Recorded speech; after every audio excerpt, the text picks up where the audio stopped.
Hello student, welcome in my class. आज की class में हम दिए गए अवयव को उसके प्रसामान्य रूप में परिवर्तित करना सीखने वाले हैं। मतलब हम ये सीखने वाले हैं कि एक अवयव को उसके प्रसामान्य रूप में कैसे बदलते हैं। प्रसामान्य रूप क्या होता है इसको समझ लेते हैं पहले। अवयव के प्रसामान्य रूप में क्या होता है, जो अवयव होती है उस अवयव में एक तत्समक अवयव होता है और उस तत्समक अवयव के साइड वाले सभी अवयव जीरो होते हैं। इस प्रकार का रूप जो होता है अवयव का, वह अवयव का एक प्रसामान्य रूप कहलाता है। अवयव के दूसरे प्रसामान्य रूप में एक तत्समक अवयव होती है और तत्समक अवयव के नीचे के अवयव जीरो होते हैं। यह अवयव का दूसरा प्रसामान्य रूप है। एक और प्रसामान्य रूप होता है जिसमें सिर्फ तत्समक अवयव होती है, इसके साइड में और नीचे कोई जीरो नहीं होता। अवयव के तीसरे प्रसामान्य रूप में एक तत्समक अवयव होती है। इस तत्समक अवयव के साइड वाले अवयव जीरो होते हैं, तत्समक अवयव के नीचे वाले अवयव जीरो होते हैं और तत्समक अवयव के कॉर्नर वाले भी अवयव जीरो होते हैं। तो अवयव के चार प्रसामान्य रूप होते हैं। ये जो आयार के साइड में मतलब तत्समक अवयव मतलब इकाई अवयव, ये इकाई अवयव के साइड में एक जीरो मैट्रिक्स बनता है जिसको हम O से निरूपित करते हैं।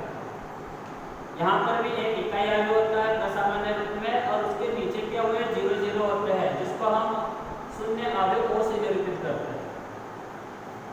इसमें तो कोई भी शून्य अवयव नहीं होता है। इसमें होता क्या है, अवयव के अंदर एक तत्समक अवयव बनता है, उसके साइड में जीरो अवयव बनता है, उसके साइड में भी जीरो अवयव मैट्रिक्स बनता है और यहाँ कॉर्नर में भी एक जीरो मैट्रिक्स बनता है। तो इस प्रकार का रूप भी अवयव का प्रसामान्य रूप कहलाता है। इसे कैसे ज्ञात करते हैं ये समझने के लिए हम एक प्रश्न को हल करेंगे। इस प्रश्न में हमें एक अवयव दिया गया है और इस अवयव को इसके प्रसामान्य रूप में परिवर्तित करने के लिए कहा गया है। तो अवयव को उसके प्रसामान्य रूप में परिवर्तित करने के लिए हमें देखो क्या करना है। सबसे पहले यहाँ उपस्थित अवयव को वन बनाना है संक्रिया के प्रयोग से। अवयव के इस पहले पोजीशन पे उपस्थित अवयव को मतलब पहली पंक्ति पहले स्तर के इस अवयव को वन बनाना है और जब यहाँ का अवयव वन बन जाए तब इसके नीचे के जो अवयव है उसको जीरो बनाने के लिए संक्रिया लगाना है। जब यहाँ वन आ जाए नीचे जीरो आ जाए तब इस अवयव के साइड में जीरो लाना है। मतलब पहले यहाँ वन लाएंगे फिर नीचे जीरो लाएंगे, नीचे जीरो आने के बाद में साइड में जीरो लाएंगे। ठीक है, उसके बाद इतनी प्रोसेस कंप्लीट होने के बाद विकर्ण के इस दूसरे अवयव में वन को वन बनाना होता है और जब विकर्ण के दूसरा अवयव वन बन जाए तब इसके भी नीचे जीरो लाने के लिए संक्रिया लगाएंगे और फिर इसके साइड में जीरो लाने के लिए संक्रिया लगाएंगे। इसके बाद विकर्ण के इस तीसरे अवयव को वन बनाएंगे। इसके नीचे तो अवयव है ही नहीं, मतलब नीचे के अवयव को जीरो नहीं करना है। यहाँ पर जब ये अवयव वन बन जाए तो फिर साइड के ही अवयव को जीरो बनाने के लिए संक्रिया लगाएंगे और ऐसा करने के बाद अवयव का जो रूप प्राप्त होगा वही रूप अवयव का प्रसामान्य रूप होगा। देखो कैसे हल करते हैं। यहाँ सबसे पहले वन लाना होता है जो पहले से है, मतलब यहाँ वन लाने के लिए हमें मेहनत नहीं करना है। इसके बाद इसके नीचे वाले अवयव को जीरो बनाना है, मतलब इस तीन को जीरो बनाने के लिए संक्रिया लिखना है। तो यहाँ देखो क्या संक्रिया लिखेंगे हम, यहाँ लिखेंगे संक्रिया R2 changes to R2 minus 3R1 तथा इसी प्रकार यहाँ पर जीरो लाने के लिए संक्रिया लगा रहा है। यह अवयव R3 में है, इसके लिए मतलब यहाँ जीरो लाने के लिए R3 में परिवर्तन करना होगा हमें। R3 चेंजेस टू, और देखो क्या परिवर्तन करेंगे हम R1 में 2 का गुना करके R3 में जोड़ देते हैं। इस प्रकार से यहाँ भी जीरो आएगा इस संक्रिया से, क्योंकि जब हम यहाँ 2 का गुना करेंगे तो 2 प्राप्त होगा, उस 2 को -2 में जोड़ेंगे तो यहाँ भी जीरो प्राप्त होगा। तो चलिए इन संक्रियाओं को लगाते हैं। पहले R1 में कोई चेंजेस नहीं है तो R1 के वही जैसे कि वैसे लिख देंगे हम। इसके बाद इस संक्रिया को अप्लाई करते हैं।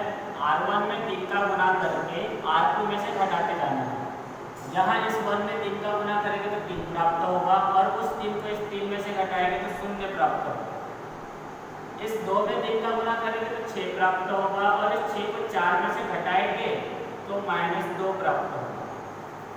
0 में 3 का गुना करेंगे 0 प्राप्त होगा, 0 को 1 में से घटाएंगे तो 0 प्राप्त होगा।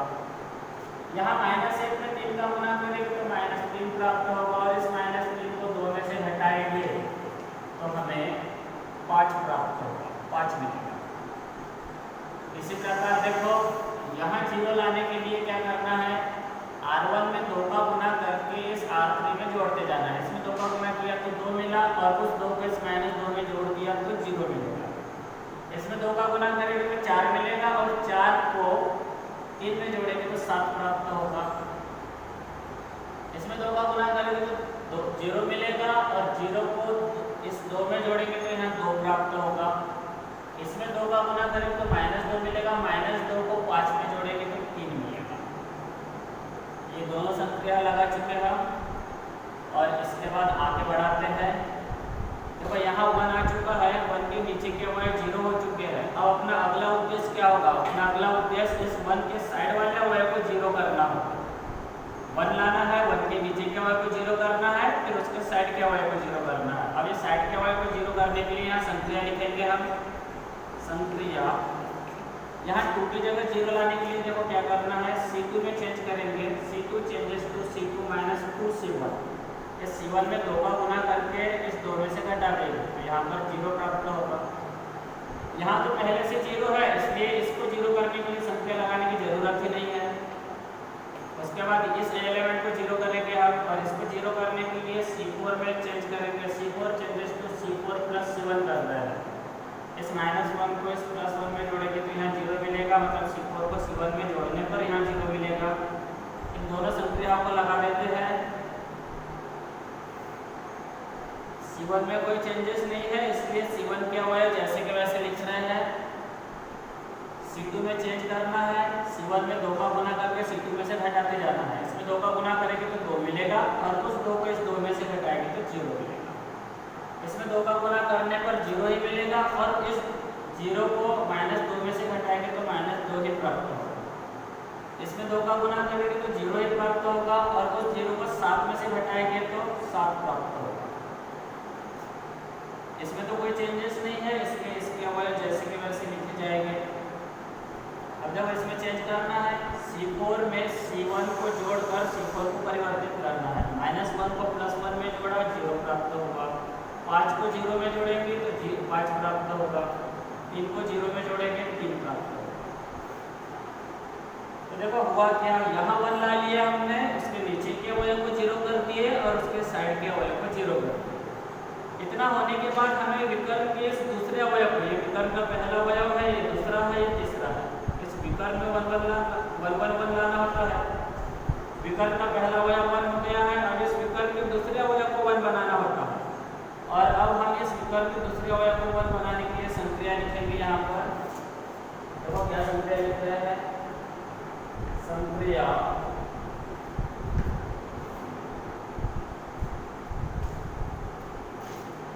इस प्रकार से लिख रहे हैं। पहले तो हम इसको स्टेप्स करके लिख देते हैं। संक्रिया R2 इंटरचेंज R3 से, मतलब हम R2 और R3 को आपस में बदल रहे हैं। R2 की जगह R3 लिखेंगे, R3 की जगह R2 लिख देंगे। तो इससे देखो क्या प्राप्त होगा हमें, R1 जैसे का वैसा रहेगा, R2 की जगह R3 लिखना है, R3 की जगह R1, मतलब यहाँ पर R3 के अवयव लिखे जाएंगे 0, 7, 2, 3 और यहाँ लिखेंगे 0, -2, 0, 5। ये जो संख्या हमने लगाए हैं इसको कहते हैं R2 इंटरचेंज R3, मतलब R2 को R3 से, R2 को R2 से चेंज करें। इसके बाद हमें क्या करना है, यहाँ के अवयव को 1 बनाना है, तो यहाँ के अवयव को 1 बनाने के लिए संक्रिया लिख रहे हैं हम। संक्रिया R2 changes to R2 plus 3R3 से, इसमें 3 का गुना कर देंगे तो यहाँ -6 प्राप्त होगा, -6 को 7 में जोड़ देंगे तो 1 प्राप्त होगा और इस प्रकार यहाँ 1 प्राप्त करने का उद्देश्य हमारा पूरा हो जाएगा। चलिए इस उद्देश्य की प्राप्ति के लिए संख्या को लगाते हैं हम। R1 में कोई चेंजेस नहीं है। अब तो क्या करना है, R3 में 3 का गुना करके R2 में जोड़ते जाना है। का गुना करेंगे तो 0 ही मिलेगा, 0 को 0 में जोड़ेंगे तो 0 ही प्राप्त होगा। इसमें 3 का गुना करेंगे तो -6 प्राप्त होगा और -6 को 7 में जोड़ेंगे तो 1 प्राप्त होगा। इसमें 3 का गुना करेंगे 0 ही प्राप्त होगा, 0 को 2 में जोड़ने पर 2 ही प्राप्त होगा। इसमें 3 का गुना करेंगे तो 15 प्राप्त होगा और 15 को 3 में जोड़ेंगे 18 प्राप्त होगा। ये जैसे का वैसा लिखा जाएगा क्योंकि आखिरी में कोई चेंजेस नहीं है, इसलिए आखिरी के वजह से ध्यान रहे। प्रोसेस को फिर से रिपीट कर रहे हैं।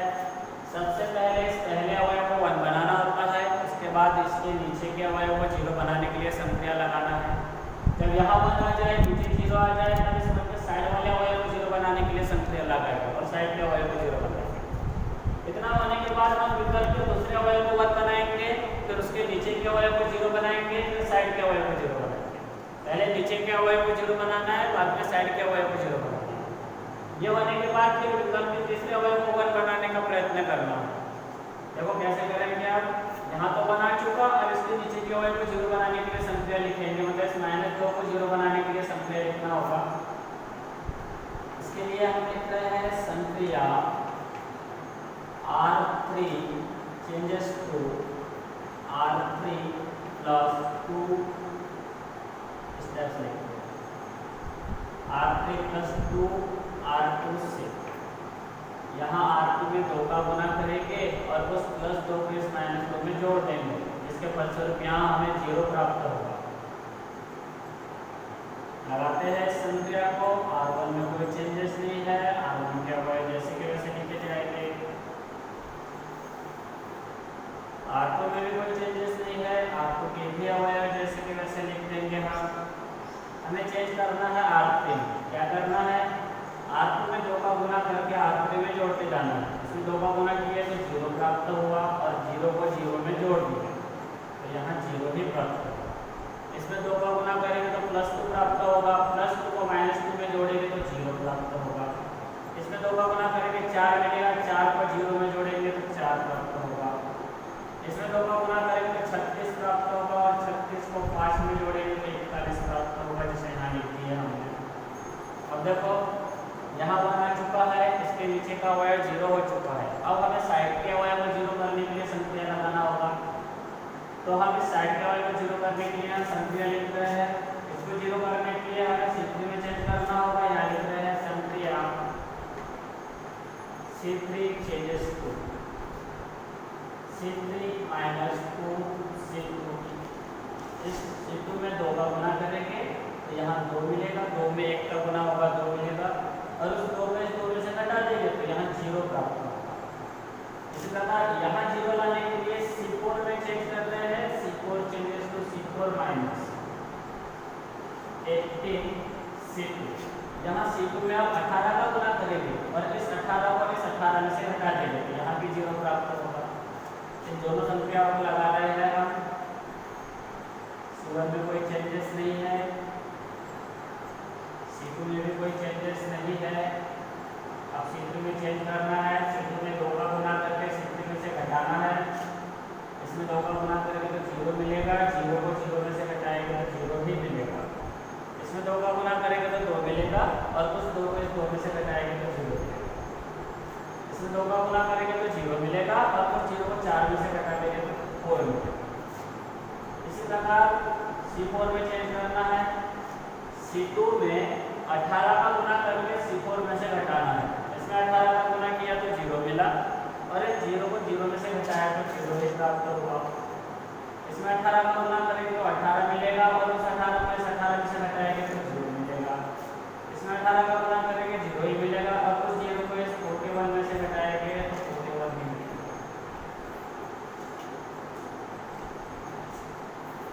अब देखो यहाँ 1 आ चुका है, 1 के नीचे के अवयव 0 हो चुके हैं और साइड के अवयव 0 हो चुके हैं। अब अपना अगला उद्देश्य क्या है, विकल्प में 1 1 बनाना होता है। विकल्प में 2 अवयव 1 हो चुके हैं, अब इस तीसरे अवयव को 1 बनाना है हमें। तो यहाँ 1 बनाने के लिए संख्या लिखेंगे हम C3 changes to 1/4 C3 से। मतलब इस टोटल C3 में 1/4 का गुना कर रहे हैं। यहाँ 1/4 का गुना करेंगे 0 ही होगा, यहाँ 1/4 का गुना करने से 0 ही मिलेगा। लेकिन यहाँ 1/4 का गुना करेंगे तो 1/4 into 4 1 मिलेगा। इस संख्या रहे हैं यहाँ पर C1 के अवयव जैसे कि वैसे रहेंगे, C2 के भी अवयव जैसे कि वैसे, C3 में 1/4 से गुना करना है, यहाँ 0 होगा, यहाँ 1/4 को गुना करेंगे 0, यहाँ 1/4 को गुना करेंगे तो 1, और ये C4 जैसे कि वैसे। यहाँ तक समझ में आया? अब देखो क्या करना है, हमने यहाँ पर जो अवयव था उसको भी 1 बना दिए। अब इसके नीचे अगर अवयव होते तो उनको 0 करते, लेकिन नीचे तो अवयव है ही नहीं, इसमें नीचे के अवयव 0 नहीं करना इसका मतलब। तो अब कहाँ के अवयव 0 करेंगे हम? यहाँ साइड के अवयव 0 करेंगे, और साइड में है 41, मतलब अब हमें इस 41 को टारगेट करना है, 41 को 0 बनाना है। तो इसके लिए हम संक्रिया यहाँ लिखेंगे। अब 41 को 0 बनाने के लिए संक्रिया लिख रहे हैं, यहाँ लिखेंगे संक्रिया 41 को 0 बनाने के लिए हम C4 में चेंज कर रहे हैं, C4 changes to C4 minus 41 C3 से, हम C3 में 41 का गुना करके C4 में से माइनस कर देंगे, जिससे हमें देखो क्या प्राप्त होगा। C1 में कोई चेंजेस नहीं, C2 में कोई चेंजेस नहीं है, C3 में भी कोई चेंजेस नहीं है, C4 में चेंजेस है। इसमें 41 का गुना करके इसमें से घटाना है, 41 का गुना करेंगे 0 ही मिलेगा, और इस 0 में से 0 को घटाएंगे 0 ही प्राप्त होगा। इसमें 41 का गुना करेंगे 0 ही मिलेगा, 0 में से 0 घटाएंगे 0 प्राप्त होगा। इसमें 41 का गुना करेंगे तो 41 मिलेगा, और उस 41 में से 41 में से घटाएंगे तो 0 प्राप्त। देखो यहाँ 1 आ चुका है, इसके साइड का भी अवयव 0 हो चुका है। इस प्रकार जो अवयव हमें प्राप्त हुआ है उस अवयव में हम देख पा रहे हैं कि इस अवयव में इतना जो अवयव है, इस अवयव का इतना जो भाग है वह भाग एक इकाई अवयव है। इसके विकर्ण में 1 1 1 है, ऊपर 0 है, नीचे 0। इस अवयव को इकाई अवयव कहते हैं। हमें करना क्या है, इस इकाई अवयव को बचे हुए जो 0 है उन 0 से पृथक करना है एक डॉटेड लाइन के द्वारा। इस तरह से एक डॉटेड लाइन बना के इसमें मौजूद इकाई अवयव को बाकी के 0 से अलग करना है। और ऐसा करने के बाद देखो अगली प्रोसेस क्या है। अगली प्रोसेस में यहाँ लिखते हैं नीचे,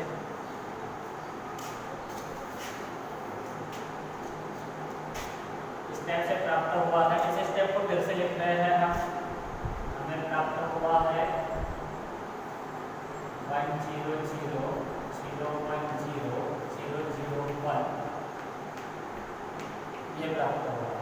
और इसके साथ में यहाँ जो हो है ये 0 0 प्राप्त हुआ है। इसको मिटा देते हैं, इसको वहाँ लिख चुके हैं हम। हमें करना क्या है, इसमें मौजूद इस इकाई अवयव को बाकी के 0 से डॉटेड लाइन के द्वारा पृथक करना है। और उसके बाद ये जो इकाई अवयव यहाँ बना है उसमें 3 पंक्ति 3 स्तंभ है, मतलब ये जो इकाई अवयव है ये तृतीय कोटि का इकाई अवयव है। तृतीय कोटि के इस इकाई अवयव को I3 से निरूपित करना है, और उसके बाद इस डॉटेड लाइन के लिए यहाँ पे डॉट लगा देना है। और साइड में ये जो 0 0 0 है इसको 0 मैट्रिक्स बोलते हैं। 0 मैट्रिक्स को O से निरूपित करते हैं, इस मैट्रिक्स को यहाँ O से निरूपित करते हैं।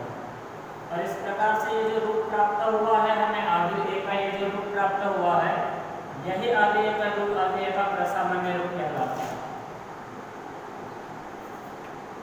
यही अभिष्ट प्रसामान्य रूप है। इस प्रकार से हमें तीव्र अवयव का प्रसामान्य रूप ज्ञात करना होता है। संक्रियाओं को सही क्रम में लगाना जरूरी है। पहले तो हमें यहाँ के अवयव को 1 करना होता है, उसके बाद नीचे के अवयव को 1 करेंगे, तत्पश्चात साइड के अवयव को 1 करो, इसके बाद विकर्ण के दूसरे अवयव को 1 करो, फिर नीचे के अवयव को 0 करो, फिर साइड के अवयव को 0 करो, फिर विकर्ण के तीसरे अवयव को 1 करो, नीचे अवयव है कि नहीं इसलिए साइड के अवयव को 0 करो। और इसी क्रम में संक्रिया लगाओगे तो हमें प्रसामान्य रूप प्राप्त होगा, अन्यथा अवयव में उलझ के रह जाओगे और प्रसामान्य रूप प्राप्त नहीं कर पाओगे। तो ये तो हो गया प्रसामान्य रूप। इसके बाद हमें प्रश्न में ये भी कहा गया है कि प्रसामान्य रूप ज्ञात करने के बाद आगे की जाति का भी पता लगाइए। आगे की जाति भी ज्ञात करने के लिए कहा गया है। तो जब इस प्रसामान्य रूप को देखकर हमें पता चलता है कि ये जो अवयव है इस अवयव का सबसे बड़ा उपसारणिक तृतीय कोटि का उपसारणिक होगा। उपसारणिक में ये जो आगे है तृतीय कोटि का ये जो उपसारणिक है उस उपसारणिक का मान नॉन जीरो होगा। मतलब इस आगे में इस आगे का सबसे बड़ा उपसारणिक जो बनेगा वो 3 कोटि का बनेगा और उन 3 कोटि के उपसारणिक में एक उपसारणिक ऐसा है, ये पहला वाला उपसारणिक जो नॉन जीरो है। मतलब इस आगे में तृतीय कोटि का नॉन जीरो उपसारणिक मौजूद है जिसके कारण इसकी जाति 3 होगी। इसको देखो कैसे लिखेंगे, आव्यूह एक के सामान्य रूप से स्पष्ट है कि आव्यूह एक का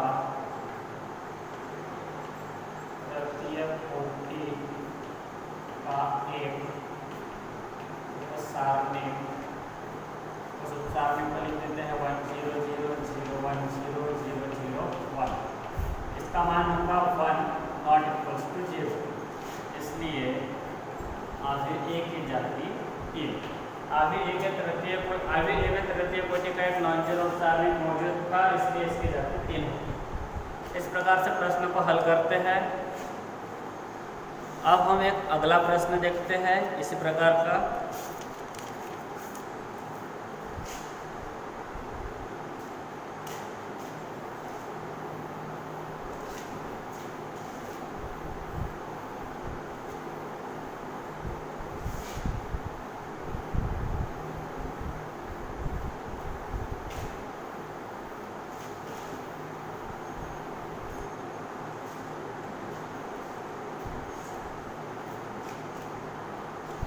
अगले प्रश्न में दी गई आव्यूह है a इक्वल्स टू 0 1 -3 -1 1 0 1 1 3 1 0 2 1 1 -2 0। ये दी गई आव्यूह है और इस आव्यूह को इसके प्रसामान्य रूप में परिवर्तित करने के लिए कहा गया है।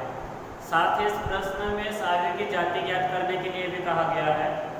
तो सबसे पहले प्रसामान्य रूप में परिवर्तित करने के लिए हमें क्या करना है, ये जो आव्यूह का पहला अवयव होता है इस पहले अवयव में 1 लाना है, मतलब यहाँ 1 लाना है।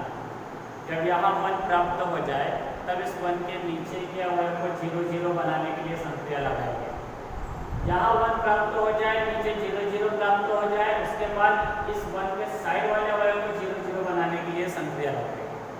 पहले यहाँ 1 लाएंगे, नीचे के अवयव को 0 बनाएंगे, फिर साइड के अवयव को 0 बनाएंगे। इतना काम होने के बाद विकर्ण के इस अवयव को 1 बनाना है। जब यहाँ का अवयव 1 बन जाए तब इसके नीचे के भी अवयव को 0 बनाएंगे और इसके साइड के भी अवयव को 0 बनाएंगे। और इतना होने के बाद तीसरे अवयव को विकर्ण के तीसरे अवयव को 1 बनाने की कोशिश करेंगे, नीचे के अवयव को 0 बनाएंगे, साइड के अवयव को 0 बनाएंगे और इसी क्रम में हम संक्रिया लगाते जाएंगे। ठीक है, चलिए स्टार्ट करते हैं। सबसे पहले हम यहाँ 1 लाएंगे और यहाँ 1 लाने के लिए देखो क्या करेंगे, हम यहाँ लिख देते हैं दिया है। यहाँ 1 लाने के लिए हम इस R1 को और R2 को आपस में चेंज कर देते हैं। R1 इंटरचेंज R2 कर रहे हैं, मतलब R1 की जगह R2 लिखेंगे, R2 की जगह R1 लिखेंगे, जिससे ये जो R2 का अवयव है ये यहाँ आ जाएगा और यहाँ 1 मिल जाएगा। इस संक्रिया को हम किस प्रकार से लिखते हैं, यहाँ लिखना है संक्रिया R1 इंटरचेंज R2 से, मतलब R1 R2 को आपस में बदलना है।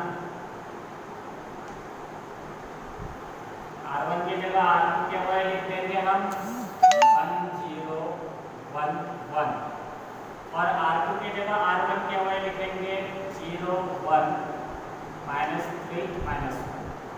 R3 में कोई चेंजेस नहीं है, इसलिए R3 के अवयव जैसे के वैसे लिख देना है, R4 के भी अवयव जैसे के वैसे लिख देना है। देखो यहाँ 1 आ चुका है, अब इसके नीचे के अवयव को 0 बनाना है। नीचे का यह अवयव पहले से 0 है, मतलब इसके लिए मेहनत करने की जरूरत नहीं। इसके बाद इस अवयव को 0 बनाने के लिए संक्रिया लिख देंगे और इसको 0 बनाने के लिए संक्रिया लिखेंगे। पहले तो इसको जीरो बनाने के लिए संक्रिया लिख रहे हैं, संक्रिया R3 changes to R3 minus 3R1। हम क्या करेंगे, इसको जीरो बनाने के लिए R1 में 3 का गुना कर देंगे और यहाँ 3 का गुना करने से 3 मिलेगा हमें और उस 3 को इस 3 से घटा देंगे, जिसके फलस्वरूप हमें यहाँ जीरो प्राप्त होगा। अब इसको जीरो बनाने के लिए संक्रिया लिख रहे हैं, R4 को चेंज कर रहे हैं, R4 changes to R4 minus R1 से। हम R4 को डायरेक्ट R4 में से डायरेक्ट R1 को घटा दे तो 1 माइनस 1 जीरो होगा, यहाँ जीरो प्राप्त होगा। इन दोनों संख्याओं को लगा देते हैं यहाँ।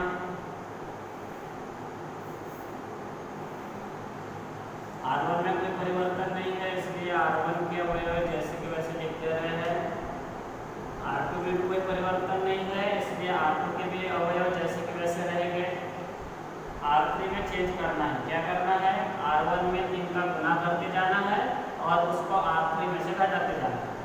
इसमें 3 का गुना करेंगे तो 3 मिलेगा और उस 3 को जब इस 3 में से घटाएंगे तो जीरो प्राप्त होगा। इसमें 3 का गुना करने से जीरो मिलेगा और उस जीरो को 1 में से घटाएंगे 1 मिलेगा। इसमें 3 का गुना करेंगे 3 मिलेगा, उस 3 को इस जीरो में से घटाएंगे तो -3 प्राप्त होगा। इसमें 3 का गुना करेंगे तो 3 मिलेगा और उस 3 को 2 में से घटाएंगे तो -1 प्राप्त होगा। अब देखो R4 में चेंज करना है, R4 में क्या चेंज करना है, R4 में हमें R4 और R1 का अंतर लिखना है। तो R4 में से R1 को घटा के R4 में लिखना है। 1 में से 1 को घटाएंगे तो जीरो प्राप्त होगा, उस जीरो को लिख दिए हमने। फिर 1 में से 0 को घटाएंगे 1 मिलेगा, -2 में से 1 को घटाएंगे तो -3 मिलेगा, 0 में से 1 को घटाएंगे तो -1 मिलेगा। यहाँ तक समझ में आया? क्या करना है, यहाँ 1 लाना है, उसके बाद नीचे के अवयव को 0 बनाना है। अब जब नीचे के अवयव 0 बन जाए तब इस 1 के साइड वाले अवयव को भी 0 बनाना है। यहाँ तो पहले से 0 है तो यहाँ इसको 0 बनाने के लिए मेहनत नहीं करना है अलग से। यहाँ 0 नहीं है तो हम यहाँ 0 लाएंगे। इस 1 को 0 बनाने के लिए देखो क्या करेंगे, C3 में चेंज करेंगे, C3 माइनस C1 कर देंगे, मतलब C3 में से C1 को घटा देंगे तो 1 माइनस 1 यहाँ भी 0 मिलेगा। यहाँ 0 लाने के लिए C4 में चेंज करेंगे, C4 में से C1 को घटाएंगे तो 1 माइनस 1 फिर से यहाँ 0 मिलेगा। तो चलो ये दोनों संख्या को यहाँ लिख रहे हैं, संख्या C3 changes to C3 minus C1 तथा C4 changes to C4 minus C1 से। C1 में कोई चेंजेस नहीं है, C1 के अवयव जैसे के वैसे रहेंगे। उसके बाद C2 में भी कोई चेंजेस नहीं है, C2 के भी अवयव जैसे के वैसे लिखे जाएंगे। C3 में चेंज करना है, C3 में चेंज करके C3 और C1 का अंतर लिखना है, मतलब C3 में से C1 को घटा के C3 में लिखेंगे हम।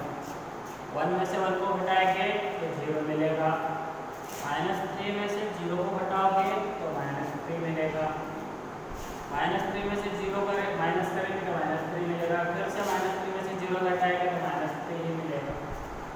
अब C4 माइनस C1 कर रहे हैं, 1 माइनस 1 0,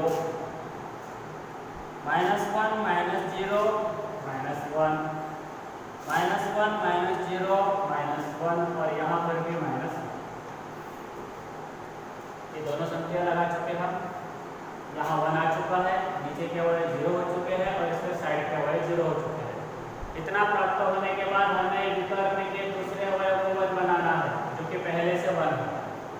अगर यहाँ 1 नहीं होता तो हम यहाँ 1 लाते, लेकिन यहाँ पहले से 1 है तो यहाँ अलग से 1 लाने के लिए मेहनत नहीं करना है। यहाँ का अवयव जब 1 मिले तब उसके नीचे के अवयव को 0 बनाना है। यहाँ 1 तो पहले से है और हम इसके नीचे के अवयव को 0 बनाने के लिए संख्या लाए।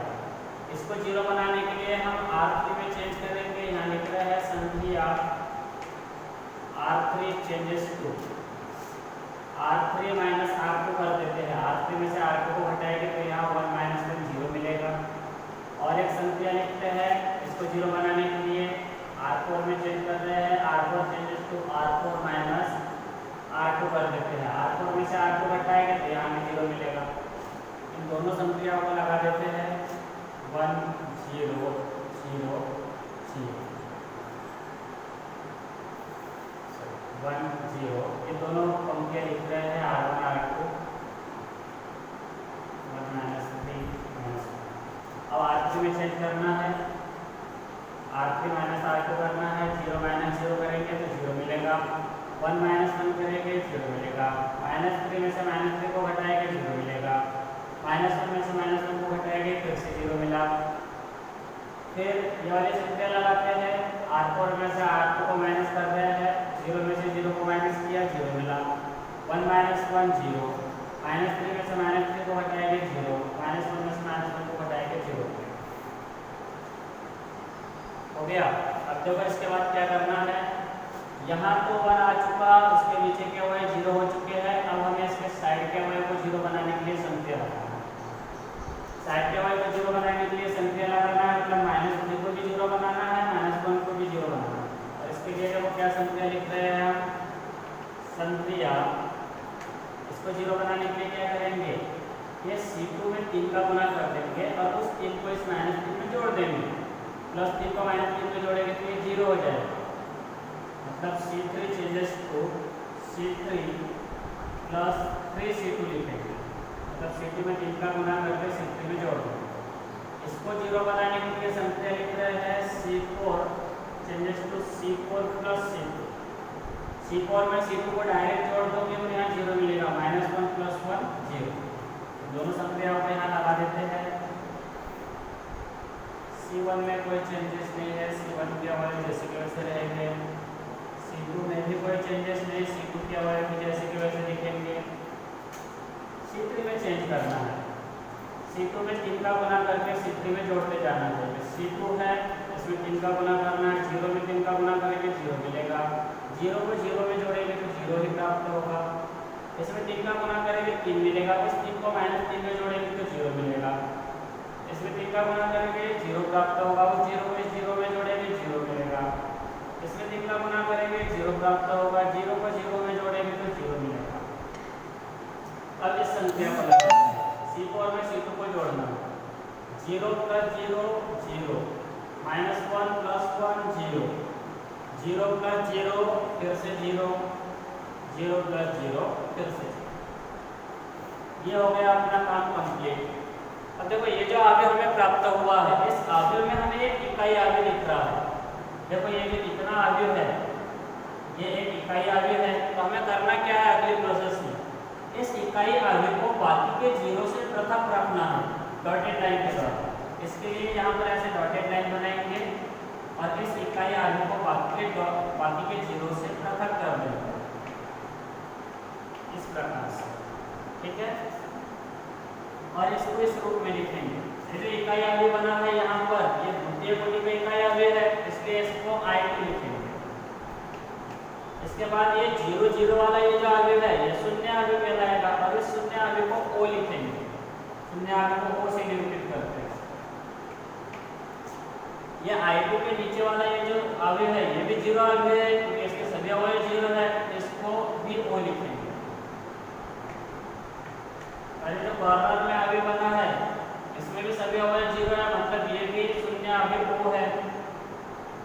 और इस प्रकार से ये जो रूप प्राप्त हुआ है यह रूप दिए गए आव्यूह का प्रसामान्य रूप है।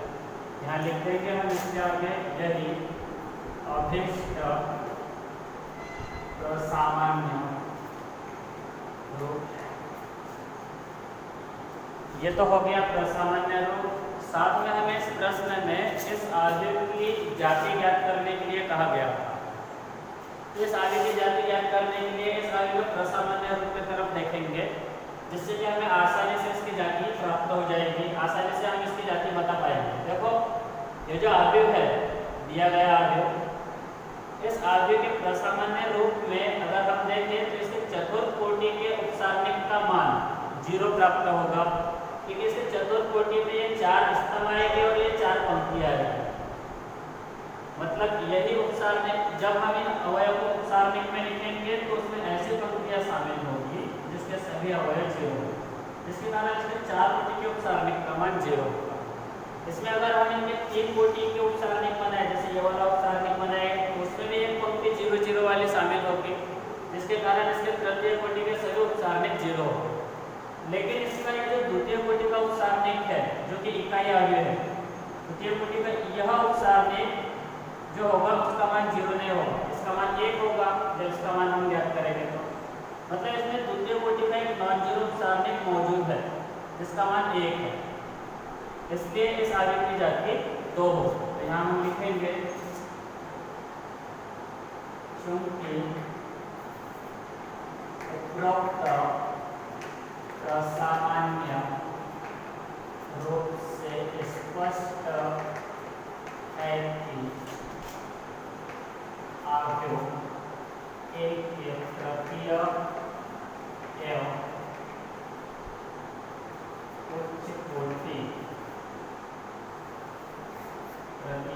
उच्च कोटि के सभी उपसारणिकों